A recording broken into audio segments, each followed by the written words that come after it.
Hello again, everybody. I forgot to mention at the end of the last video that I'm going to be adding and subtracting fractions. But here's another caricature of me regarding projectile motion.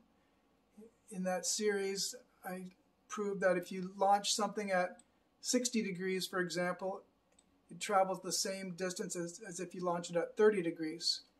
Or, for example, 70 and 20. If they add up to 90, they're going to travel the same distance. So this wise guy, student, showed this happening. This was also back in about 1993 actually. And it says, as you can see, class, the two darts did indeed come to rest in the same general area. And that was a student, as you can see, back in 1993.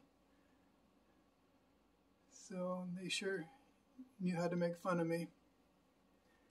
But it made the lab reports interesting. Okay, so today we're going to add, or we can subtract as well,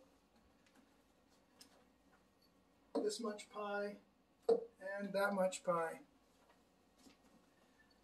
Well, to add or subtract fractions, you do have to have a common denominator because these pieces have different sizes. You can't just add them without somehow making them equivalent. Well, if we divide each one of these thirds into 5 equal pieces and divide each one of these fifths into 3 equal pieces, all the pieces will be the same size. That's what getting a common denominator is all about. Most people probably never thought about that. So for example, I'm going to mess this up a little bit, but let's say I divide this into 5 equal pieces. That doesn't look quite right, so I'm going to make that a bit bigger. 1, 2, 3. That's not bad. And if I divide one of these into 3 equal pieces, that looks pretty good there and there. Now, believe it or not, even though they might not look the same, each one of those pieces is the same size, because if I divide this into 5, this into 5, and this into 5, I'll have 15 pieces. And if I divide each one of these 5 into 3, I'll also have 15 pieces. So if we do that, then we can add the slices of the pizzas. So we have to change 2/3 to so many 15ths. And we have to change 3/5 to so many 15ths. How many 15ths do I have over here? Well, I have 5 here and 5 more there. So that's 10. How many 15ths do I have over here? Well, I have 3 here, 3 there, and 3 here, so that's 9. If I add them, I get 19 15ths. And if I subtract them, I get only 1 15th.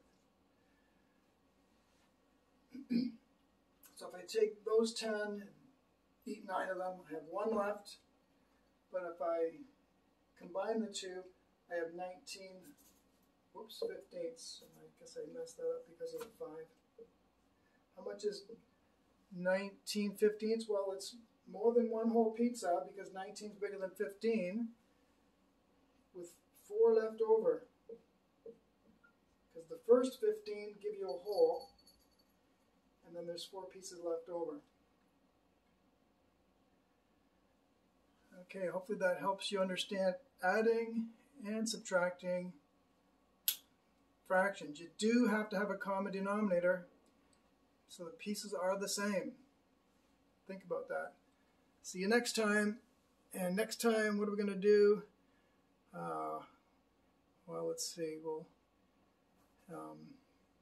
maybe introduce some variables into the fractions.